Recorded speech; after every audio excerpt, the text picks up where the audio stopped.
이 연합군과의 전투에서 이제 승리했던 그 아브라함의 이야기를 우리 말씀 통해 우리가 확인했었습니다. 서론인데요. 사진 두 개가 있죠. 최고라고 적혀 있고 최대 이렇게 적혀 있습니다. 분명히 하나님이 우리에게 주신 이 그리스도의 언약은 최고의 언약이고, 그 그리스도의 언약을 믿음으로 붙잡은 저와 여러분들의 모든 현장에 하나님은 하나님의 나라로 임하시죠.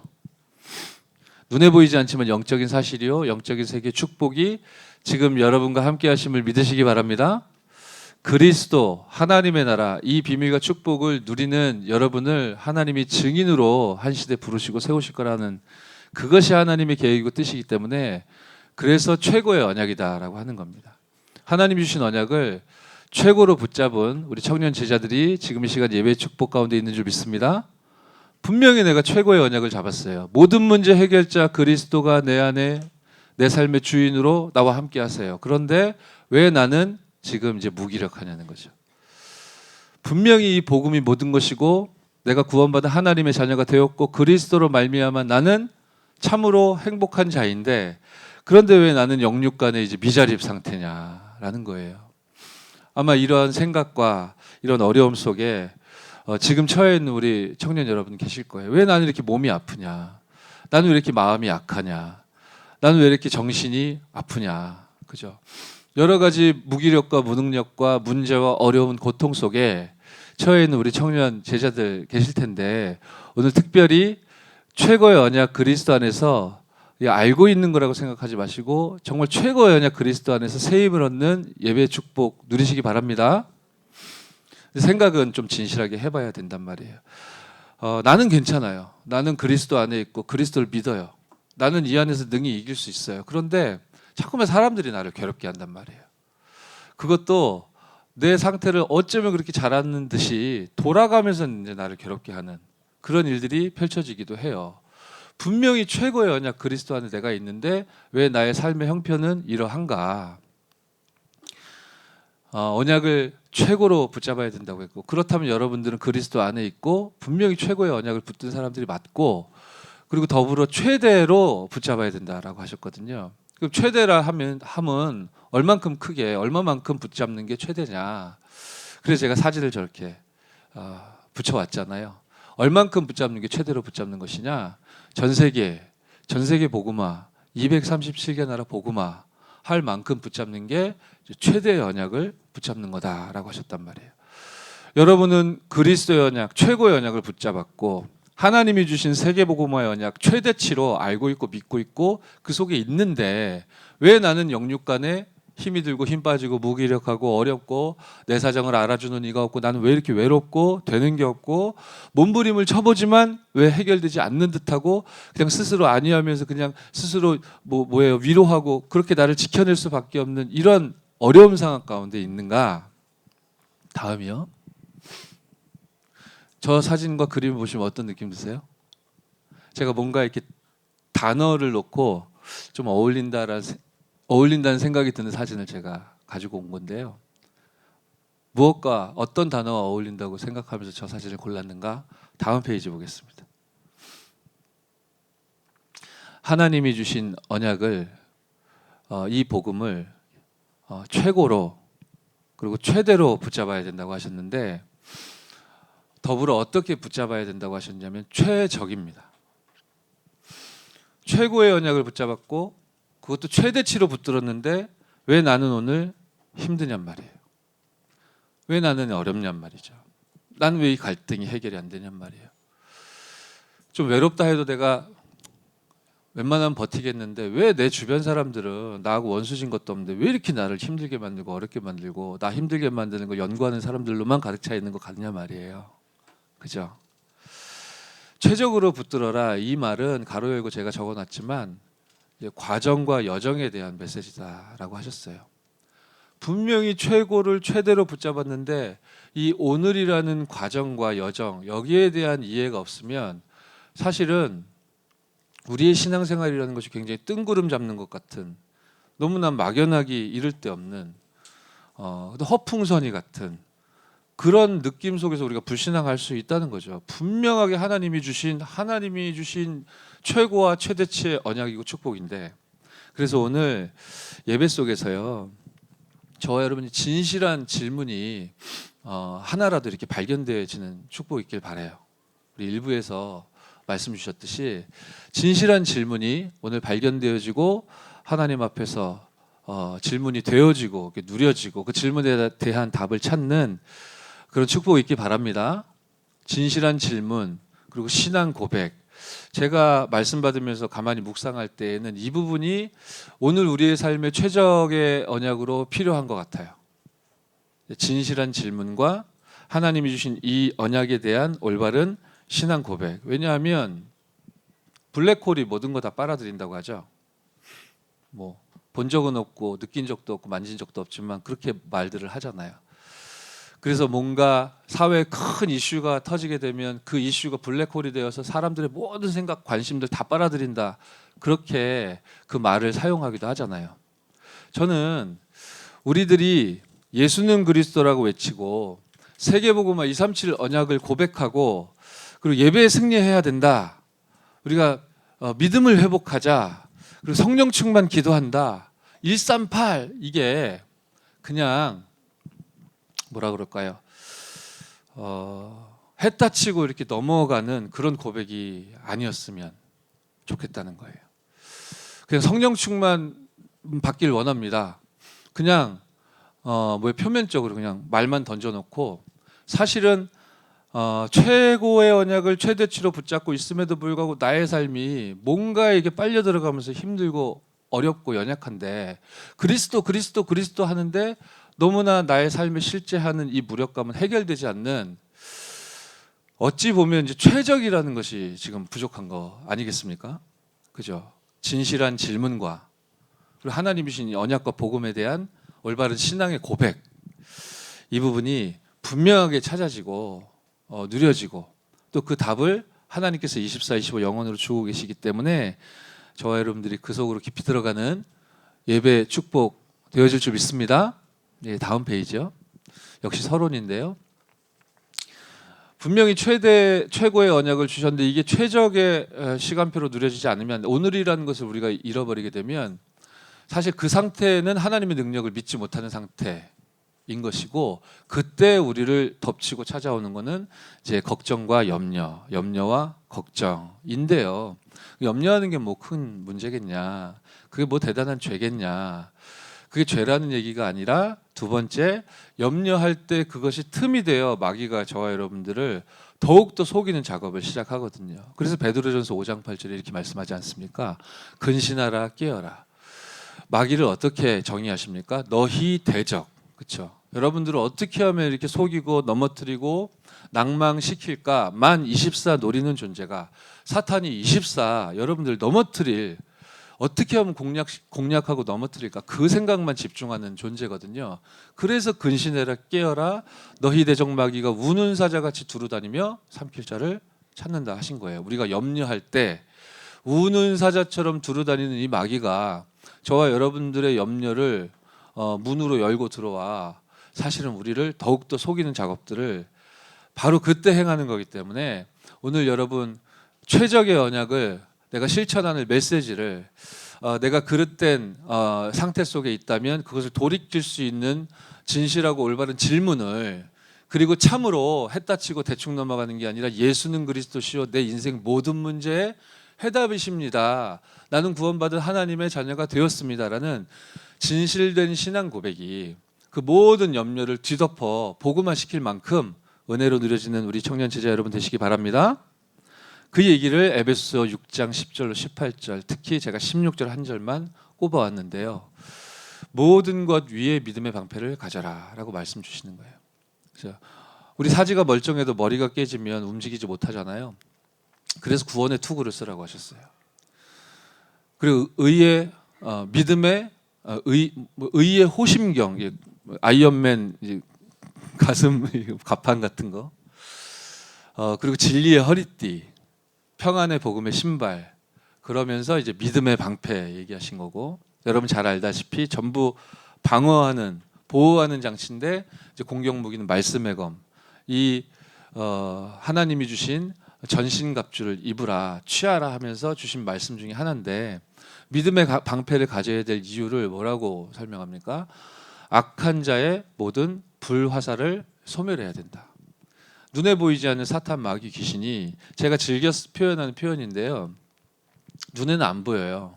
눈에는 안 보이는데 여러분들에게 불화살을 계속 쏘는 겁니다. 마귀 사탄이요, 수하에 부리는, 오늘 일부에도 사탄이 조직이 있고 해가 있다고 했죠. 자기 수하에 있는 귀신들을 여러분 담당하는 귀신이 있는 거예요. 박진우 담당 귀신이 있는 겁니다. 그래서 보내는 겁니다. 마귀가 24하면서. 그래가지고요, 그 옆에서 박진우를 담당하는 마귀가 불화살을 계속 쏘는 거예요. 근데 이게 눈에 보이거나 손에 잡히는 육신적이고 실제적인 현상은 아니거든요. 영적인 세계지.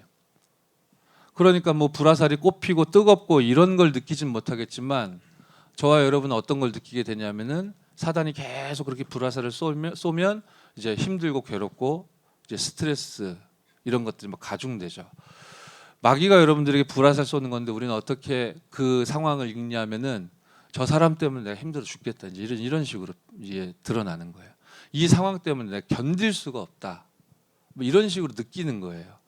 우리는 육신에 매여 있어서 보이는 거, 잡히는 거, 들리는 것만 보고 해석하기 마련이기 때문에, 사실은 마귀가 여러분들 계속 불화살을 쏘면서 공격하는 건데, 그런 건 보지도 못하고 느끼지도 못하니까, 사람이나 상황, 보이는 것, 거기에 모든 이유가 있다라고 해석하고, 그래서 내가 힘들고 죽겠고 미치겠다, 이제 그런 결론을 내리는 거거든요. 언제 이렇게 마귀가 쏘는 불화살이 더욱더 집중되느냐? 저와 여러분들이 하나님의 능력을 믿지 못할 때, 특히 이제 염려하고 걱정 가운데 빠지게 될 때. 그래서 여러분, 오늘 최고의 언약을 최대치로 잡은 하나님의 자녀들이기 때문에, 여러분이 오늘을 성공시키는 여정과 과정 속에도 예수는 그리스도로, 아멘. 내가 사망의 음침한 골짜기를 다니는 것 같을지라도 여호와가 나의 목자시니 부족함이 없는 참된 질문과 신앙 고백이 회복되고 누려지는 여러분 되시기 바랍니다. 다음 페이지요. 요한일서 4장 18절 19절에 뭐라고 말씀하십니까? 사랑 안에 두려움이 없고 온전한 사랑이 두려움을 내쫓나니 두려움에는 형벌이 있습니다. 두려워하고 여러분들이 염려하면 하나님이 벌 준다, 그런 얘기가 아니고요. 그 두려움과 염려와 불신앙의 틈을 타고 마귀가 치고 들어와 여러분들에게 불화살을 쏘고 여러분들에게 계속 어려움들을 준다는 얘기죠. 이거 피할 수 있는 길을 그리스도 오직이란 답을 하나님이 주셨는데, 왜 그거 누리지 않고 이게 당하냔 말이에요. 왜 엉뚱하게 그렇게 형벌의 자리에 가서 있겠냐. 여러분은 정말로 불신앙과 염려를 모두 떨쳐버리시고, 우리가 사랑함은 그가 먼저 우리를 사랑하셨습니다. 그리스도 예수 안에 있는 참된 생명을 최적으로 누리는 오늘, 그리고 여러분들의 인생 되어지시기 바랍니다. 에베소서 4장 26절 27절 무슨 얘기입니까? 화내지 마라, 그런 뜻입니까? 뭐 화내는 게 좋은 일만은 아니니까. 그렇다고 화내야 될 상황에 화 안 내는 것도, 그것도 문제예요, 그죠? 왜냐하면 여러분 화병 나잖아요, 그러다가. 근데 이 본문은 화내지 마라, 단순한 그런 얘기가 아니고 신앙생활을 실패하지 말아라는 뜻이에요. 예배를 실패하지 말라는 뜻입니다. 예배자의 자리에 앉아는 있는데 감정과 분에 사로잡히게 되면 예배를 실패하게 되잖아요. 최고의 응답과 축복이 예배이기 때문에 이거 실패하고 신앙생활 실패하는 그 길로 가지 말고, 그렇죠? 그래서 하나님은 아무것도 염려하지 않아도 되는 이제 복음의 최고 최대 최적의 답을 여러분들에게 주셨기 때문에, 정말로 이 안에서 힘을 얻고 또 새 힘을 얻는, 얻어도 더 얻고 싶은 그 그리스도 안에 있는 최고의 능력과 힘을 회복하는 이 예배의 시간 되어줄 줄 믿습니다. 다음 페이지입니다. 예, 드디어 우리 임마누엘 서울교회 237 성전 시대를 하나님이 여셨는데, 여러분 감사하고 기쁜 소식 들으셨습니까? 우리 내일 계약한다고 합니다. 할렐루야. 네. 그리고 3월 4월 경에 우리가 새로운 성전으로 이전하게 된다고 합니다. 할렐루야. 하나님은 응답을 완벽하게 하시죠. 우리를 완전하게 완벽하게 인도해 가십니다. 우리 임마누엘 서울교회를 하나님은 237 살릴, 237 나라를 복음할 교회로 세우셨다. 그 교회를 섬기고 또 살릴 이 청년 제자들로 여러분들을 불러주셨다. 이 사실, 영적 사실 속에서 여러분들이 여러분 스스로를 찾고 또 힘을 얻는 은혜 있길 바랍니다. 분명히 여러분을 237 나라 살릴 주역으로 하나님이 택하신 겁니다. 다음 페이지요. 여러분처럼 아브라함도 그렇게 부르심을 받았는데 아브라함이 어떨 때에는 실패했고 또 어떨 때에는 성공했고 그랬거든요. 그러면 언제 실패했는가? 우리가 확인해 볼 필요가 있겠죠. 언제 실패했습니까? 우리가 쭉 읽었던 내용들 또 앞으로 읽게 될 그 내용들이 이제 혼재되어 있는데요. 창세기 12장 10절로 20절. 언제 실패했는가? 12장 10절에서 20절 우리가 읽었던 내용이지만 하나님의 말씀 따라 가나안 땅을 들어갔었지만 거기서 단을 쌓고 예배도 하고 기도도 하긴 했었지만 뭔지 모를 미래에 대한 불안과 염려를 극복하지 못하여 계속 염려 불안에 쫓기다가 그게 마귀에게 틈이 되어 불신앙에 사로잡혔고 그렇게 스스로 살아남기 위하여 남방으로 향하여 이제 애굽으로 갔었죠. 이것을 우리는 이제 아브라함이 불신앙했구나 이렇게 읽는 거예요. 이사 가는 게 나쁘다 그런 뜻이 아닙니다. 지역을 옮기는 게 나쁘다 그런 뜻이 아니고 하나님을 향한 믿음이 그에게 이제 사라져버린 그 불신앙 때문에 사실은 더 그의 상태나 상황은 어려워지는 일들이 벌어졌죠. 비슷한 일들이 계속 아브라함의 삶에 반복적으로 일어났던 거예요. 13장 1절로 17절 이 부분도 우리가 함께 읽었던 부분이잖아요. 돈이 인생의 사실은 전부라고 여겼기 때문에 하나님도 저버리고 남방으로 향하여 애굽으로 갔던 아브라함이었어요. 그런 아브라함에게 하나님은 경제를 주셨어요. 그가 전부라고 생각했던 돈이 생겼어요. 그런데 이전에 없었던 갈등이 새롭게 불거지죠. 조카 롯과 돈 때문에 막 싸우게 되는 일들이 이제 벌어져요. 그러니까 이 롯을 데리고 있는 이 아브라함의 상태 그 자체가 사실은 이제 아브라함의 불신앙을 이야기해 주는 것이었죠. 우리가 확인하고 읽었었습니다. 창세기 12장 10절로 20절은 그렇게 불신앙하던 아브라함을 하나님 다시 회복시켜 주시는데 그 불신앙의 선택은 반드시 불신앙의 열매를 맺게 돼요. 이걸 율법적으로 또 해석하고 눌리지는 마시되 여러분 주의하셔야 돼요. 불신앙의 선택은 불신앙의 열매를 맺게 돼요. 애굽에 가서 하나님은 모든 것을 회복시켜 주셨고 다시 가나안 땅으로 회복되어 돌아오지만 그때 바로 임금이 아브라함에게 주었던 그 물질들과 세상적인 경제적인 그 축복 속에는 이방인으로서 이제 아브라함 집에 종으로 들어온 하갈이라는 여인도 포함되어 있었던 거고 나중에 한참 시간이 지난 후에 이 하갈을 통해 아브라함의 불신앙을 또한 상징하는 이스마엘이라는 불신앙의 씨앗이 태어나게 되고 이 불신앙의 씨는 지금까지도 전 세계의 여러 가지 갈등과 또 전쟁과 문제들을 야기하는 그런 문제로 지속되고 있어요. 우리가 함께 읽었던 내용이죠. 마지막 5번에 창세기 12장 12절 20절에 아내를 누히라 속였을 때 단순히 거짓말한 걸 넘어 우리가 그 아브라함의 영적인 상태 들여다봤었잖아요. 하나님은 그에게 복음을 주셨고 하나님은 그에게 가나안 땅이라는 언약을 주셨는데 그 하나님이 주신 언약을 또 언약 주시는 하나님을 아브라함은 송두리째 다 잊어버리고 있었어요. 그 내 생명을 보존하는 길은 사례 당신, 그죠?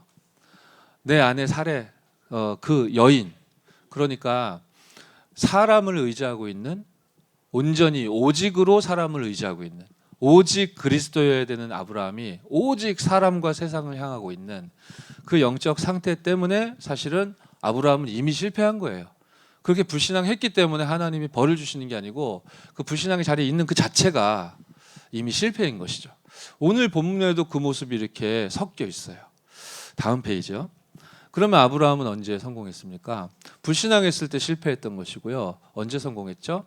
불신앙은 전부 다 나 중심으로 걸어갔던 걸음이었는데 성공하는 시점은 전부 다 하나님 중심이에요. 창세기 12장 1절 3절 하나님의 언약과 말씀 따라 갈대아 우르를 빠져나왔을 때 그 자체가 성공입니다. 그렇게 말 잘 들었더니 하나님이 복에 복을 더해주시고 그건 종교고요. 그거 틀린 겁니다. 하나님의 언약과 말씀 따라 나오고 그 속에 있는 그 자체가 성공이죠.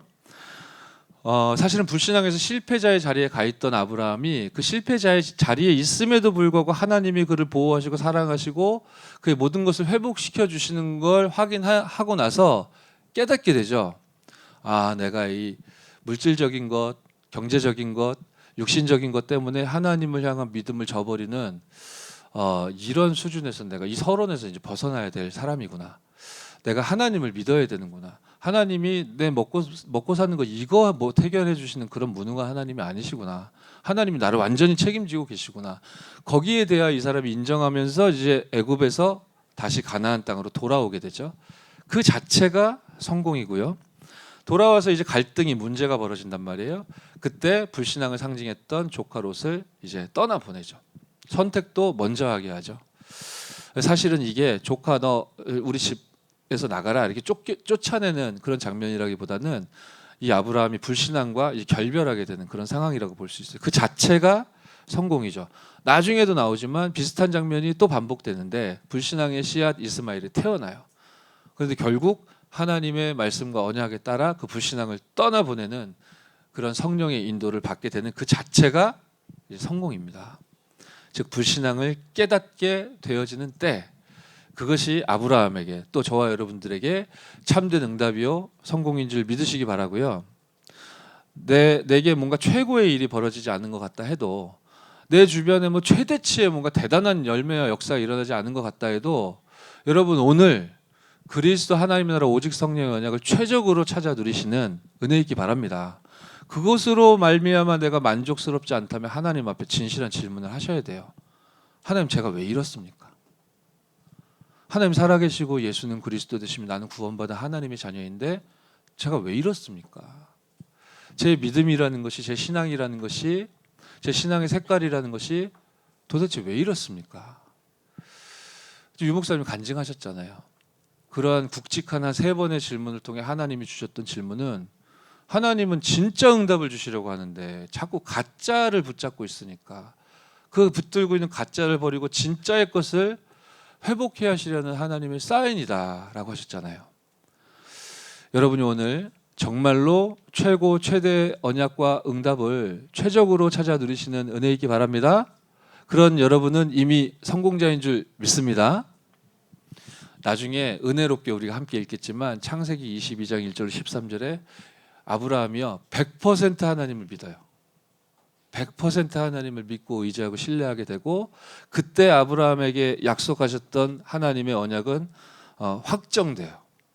아브라함에게 약속하셨던 그 언약이 12장에 처음으로 설명하셨던 그 언약이 22장에 확정되고, 아브라함 언약이 확정됐기 때문에 저와 여러분이 오늘 이 순간 구원받아 하나님의 자녀로 예배자의 축복을 누리는 겁니다. 남의 얘기, 다른 민족 이야기가 아니고요. 하나님이 아브라함에게 주셨던 언약 중에 하나가 이거거든요. 내 씨가 하늘의 뭇별처럼 헤아리기 어려울 만큼 많아질 것이고 네 후손이 바다의 모래알 같을 것이다. 이해됩니까, 여러분? 아브라함은 이게 무슨 말인지 다 이해하지 못했을 수 있어요. 그냥 내가 자녀를 많이 낳고 내 후손들이 번창해서 아주 흥왕하게 되나 보다, 그 정도로 생각했을지 모르지만, 하나님은 그에게 세계복음화의 언약을 주셨던 거고, 유대 민족으로 시작한 이 복음과 전도의 운동이 237 나라를 향하는 가운데 한국 땅에까지 미치게 되었고, 여러분에게까지 흘러들어가 예수가 그리스도 되신 이 복음이 여러분의 생명을 살리셨으므로 이 최고의 언약을 최적으로 찾아 누리는 은혜 있기 바랍니다. 다음 페이지요. 오늘 본문에 우리가 함께 읽었던 이야기는 아브라함이 승리한 이후의 일이죠. 그 연합군과의 전쟁에서 이제 이겼던 장면을 우리가 봤었단 말이에요. 어떤 일이 있었죠?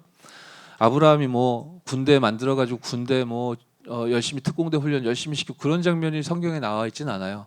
아브라함이 행했던 일들은 주로 창세기 13장 18절에 보니까 하나님 앞에 단을 쌓고 예배하고 영적인 힘과 축복을 실제로 누리는 최적의 순간을, 그러한 언약의 여정을 걷고 있었어요. 그런데 어떻게 그런 일이 가능했었는가 자세히 나오진 않지만 창세기 14장 14절에 보니까 다른 응답들도 따라오게 되었던 거예요.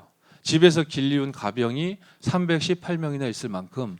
그런데 더 놀라운 건 아브라함이 318명의 가병을 집에서 기른 것도 놀라운 응답이지만 개인적으로 봤을 때는 그 어마어마한 제국 같은 강대국 이 네 나라가 연합한 그 연합군과 전쟁을 붙는데 네 나라의 연합군과 전쟁을 붙는데요. 이 나라는 진짜 그 당시에 패권주의 나라라 주변을 다 완전히 짓밟으면서 다 무너뜨리고 진짜 힘 있음을 증거하고 증명하고 있는 그 강대국들이었거든요.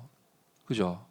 그런데 그 나라와 318명 데리고 간 아브라함이 이 싸움이 되겠습니까?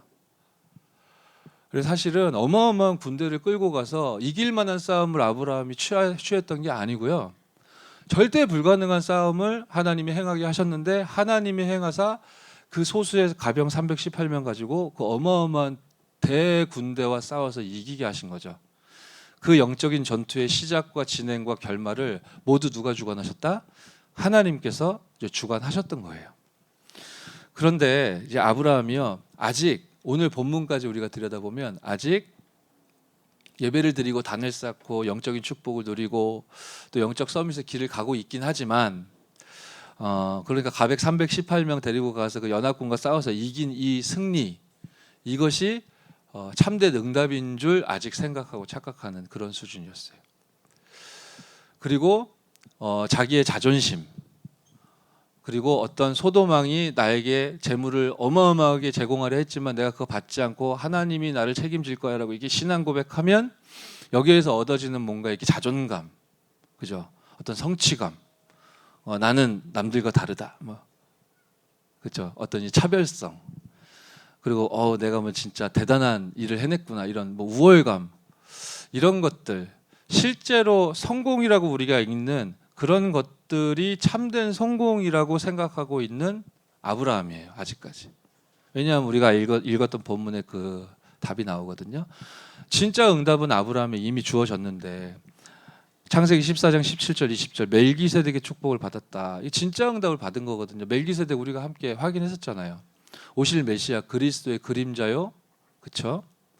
그 그리스도를 의미하기 위해서 성경에 삽입되어 들어가 있는 인물이고 결국 아브라함은 그리스도라는 축복을 온전하게 소유하고 있는 참 성공자예요.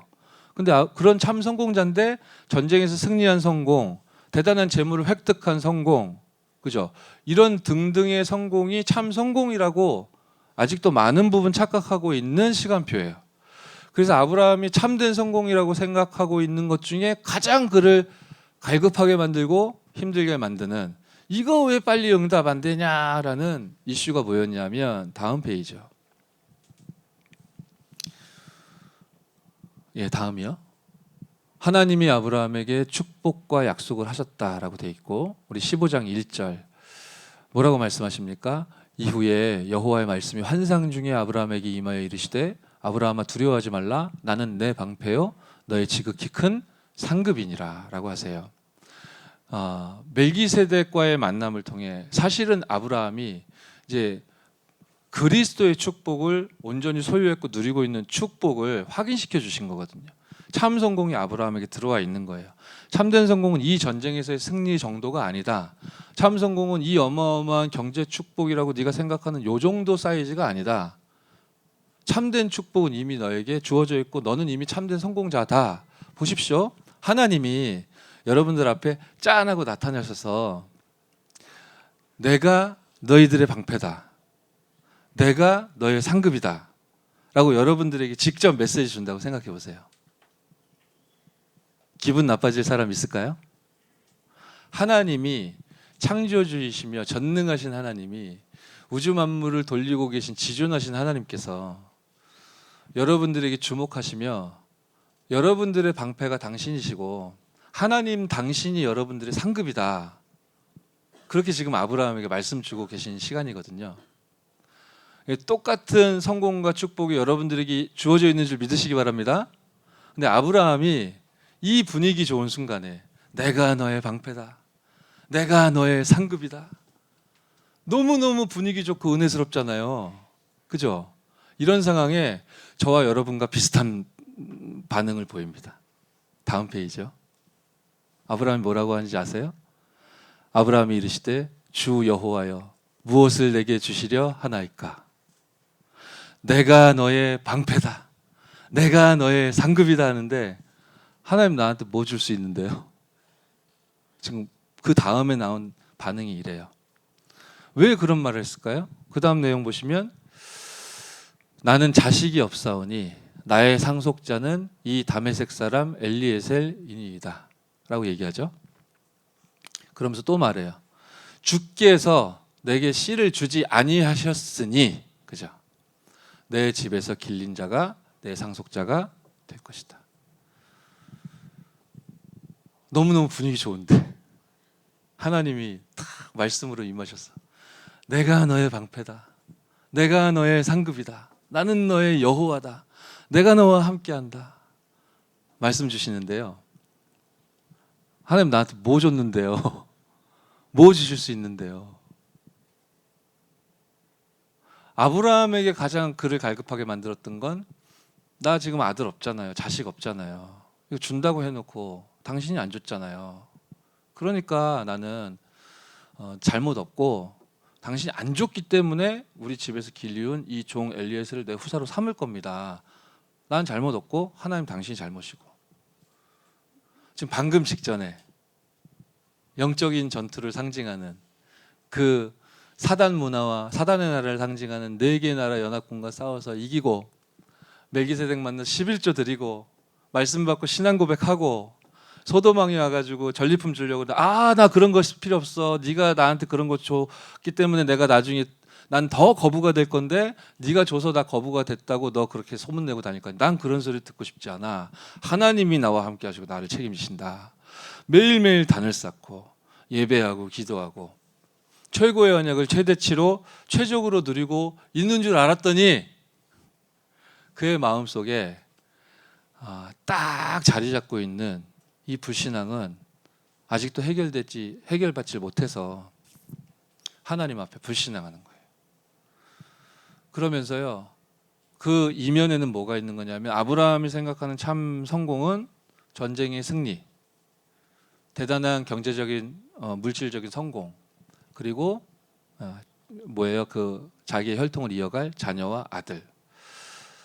이 혈통 자녀 아들 이거 굉장히 중요한 문제였어요. 당시에 제가 설명드렸었듯이 그냥 아들이 있다 없다 자녀가 있다 없다. 요즘에도 결혼을 하고 가정을 이루었는데 자녀가 없고 후대가 없으면 우리 기도하고 막 걱정하고 하잖아요. 근데 그런 걱정이 아니었고 이 당시에 사람들의 생각과 문화가 내가 자녀를 낳아서 생명을 영원히 이제 이어가는 거다라고 알고 있었고 그렇게 해석을 했었단 말이에요. 그러니까 자녀가 없는 거는 내가 영원히 죽는 거라고 생각을 했었어요. 그러니까 저주 중에 최악의 저주예요. 자녀가 없는 거. 나를 이어갈 후사가 없다는 거는 최고로 저주받는 일이라고 이 사람들이 생각했거든요. 그러니까 그를 가장 힘들게 만들고 갈급하게 만드는 문제였고 어쩌면 그 문제 때문에 사실은 나갔다가 죽을 수도 있는데 그 문제를 해결해 주실 수도 있을까 하여 하나님 말씀 따라 갈대아 우르에서 빠져나왔었던 것일 수도 있어요. 너무 그 문제가 힘들고 갈급하니까 이거 좀 해결해 주길 원하니까 해결해 준다고 하는 것 같으니까 따라 나온 것일 수 있어요. 자, 여기서 우리가 많은 부분을 이제 생각해 볼 수 있어야 되겠죠.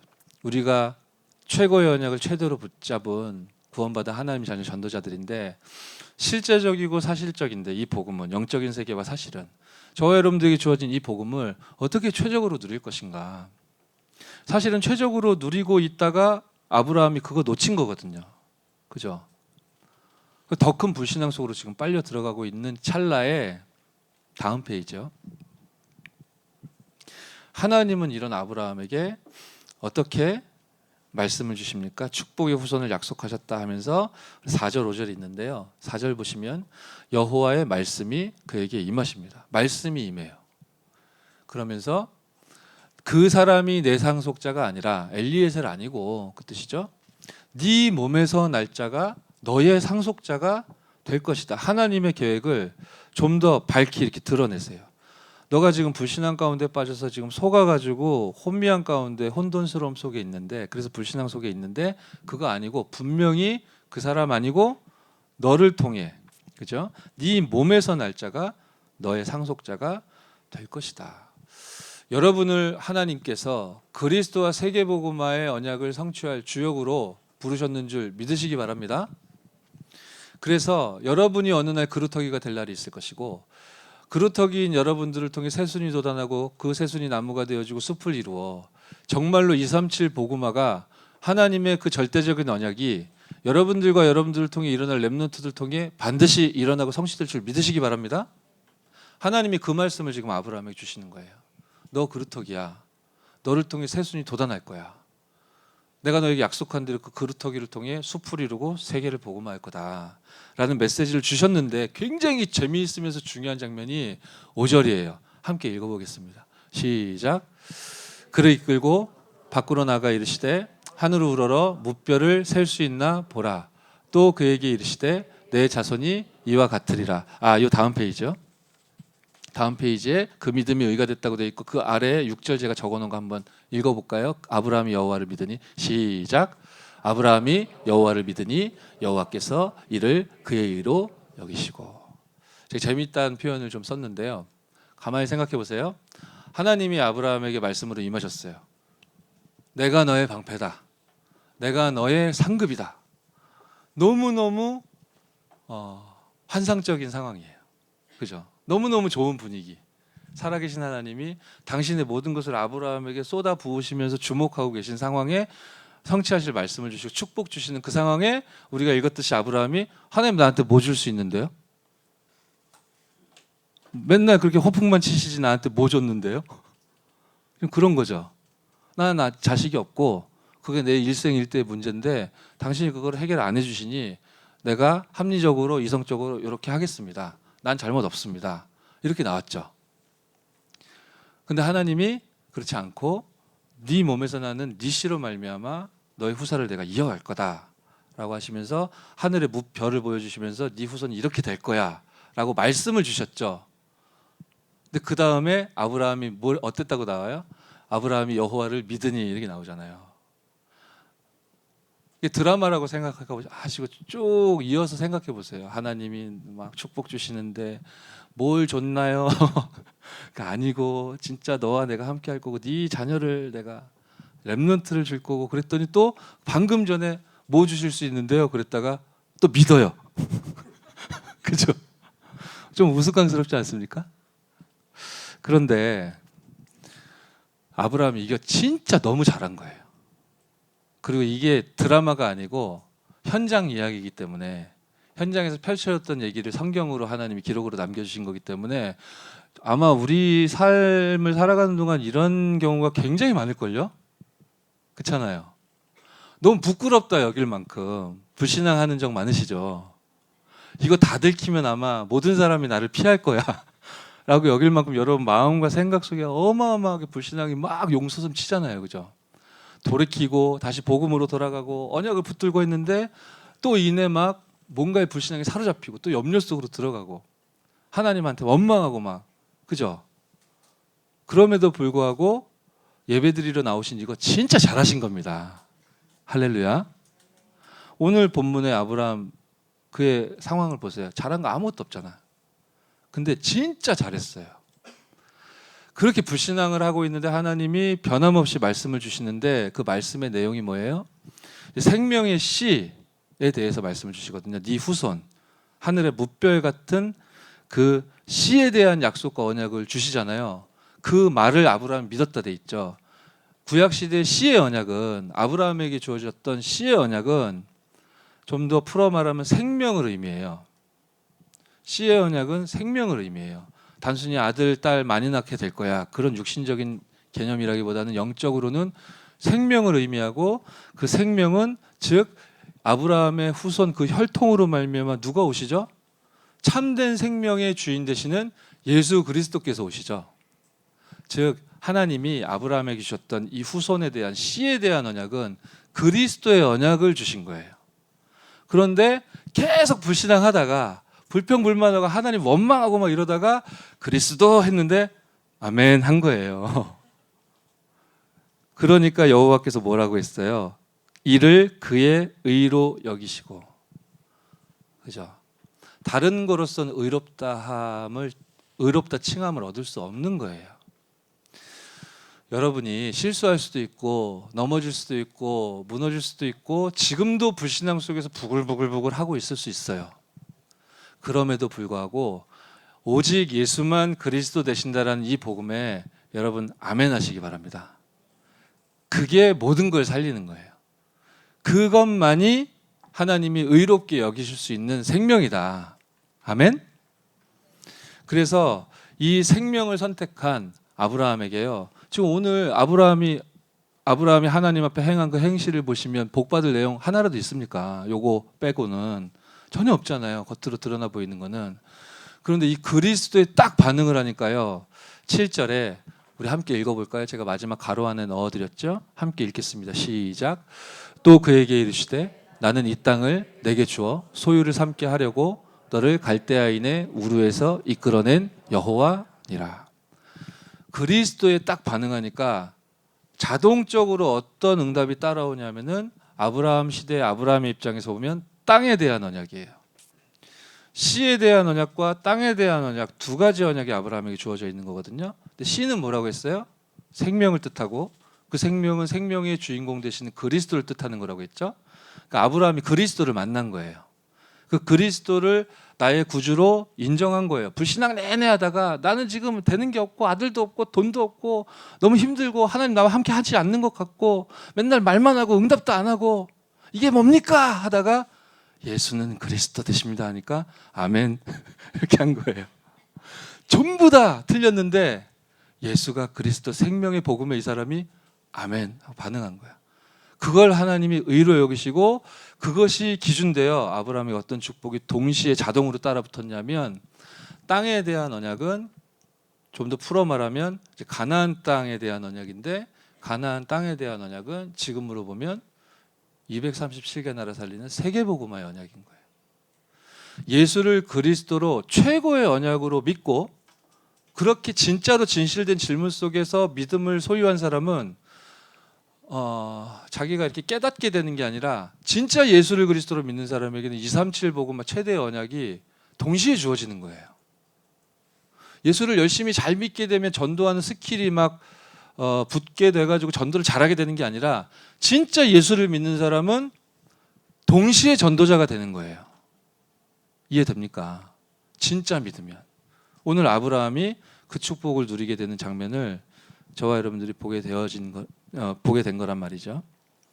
자, 다음 페이지 결론입니다. 여러분들에게 하나님 최고, 최대, 최적으로 누려야 할, 찾아야 할 복음과 언약을 주셨습니다. 충분하기 때문에 이것으로 24 하시는 청년 제자 여러분 되시기 바랍니다. 복음과 전도 운동 속에서 참으로 행복한 24 제자. 아멘. 그러면 따라옵니다. 여러분의 학업과 업과 미래에 이 복음과 전도가 나타나게 되는 일. 아멘. 드디어 여러분들이 증인되어져서 우리 후대 렘넌트들과 우리 현장의 많은 불신자들에게 예수는 그리스도 되시며 하나님의 계획은 전도와 선교와 세계복음화라는 사실을 너무너무 복음적으로 이성적으로 합리적으로 균형 있게 증거할 수 있는 모델 제자로 하나님이 우리 귀중한 청년들 불러주셨는 줄 믿습니다. 아멘. 그래서요 오늘 이제 말씀을 마칠 텐데요. 우리 메시지 받았습니다. 그리고 하나님 앞에 우리가 찬양하고 이제 예물을 드리게 되어지죠. 그렇게 하나님 앞에 우리 중심과 예물을 드리고 난 후에 지난주에는 예배 전체 마치고 우리가 5분 정도 시간 가졌었는데 우리 중요한 일꾼들하고 임원 여러분들하고 이렇게 소통해 보니까 말씀 받고 우리 하나님 앞에 찬양하고 예물 드리고 그러고 나서 잠시 멈추는 시간 가지면 더 좋을 것 같습니다. 그런 제안을 해주셔서 제가 오케이 했거든요. 우리 말씀을 마치고 제가 기도한 후에 우리 찬양하고 물질을 드리게 될 텐데 그러고 나서 여러분 묵상하실 수 있도록 조용한 음악을 이렇게 틀어드릴 테니까요. 오늘 1부, 2부 그리고 여러분 부서에서 또 드려졌던 예배 그리고 오늘 지금 이 시간 청년부에서 받았던 말씀 가만히 짧은 시간이지만 정리하고 묵상하는 시간 가지시고 그렇게 최적의 시간을 누리는 저와 여러분 되어질 줄 믿습니다. 그리고 마지막으로 오늘 토요일에 위호 첫 번째 날입니다. 할렐루야. 표정들이 다 오겠다는 표정들인 거죠? 우리 함께 장소가 저 교육관 2층 301호 교육관 2층 302호에서 우리 청년부 위로의 시간 첫 번째 아직 2019년도지만 2020년도 회기 첫 번째 위로의 날을 우리 중요한 일꾼들이 또 최선을 다해서 준비를 했고 아주 행복하고 재미있고 은혜로운 시간이 될 줄 믿으니까요. 모두 함께 나오셔서 원네스의 축복 누렸으면 좋겠습니다. 제가 기도하고 말씀을 마치겠습니다. 살아계신 하나님께 감사드립니다. 우리 청년 제자들이 하나님 주신 이 복음을 생명으로 최고로 최대로 최적으로 누리는 24제자, 전문인 제자, 모델 제자 되어지도록 축복하옵소서. 주 예수 그리스도의 이름으로 기도드렸사옵나이다. 아멘. 복음으로 그냥 복음이 아니고 오직 복음이어야 된다라고 하셨죠.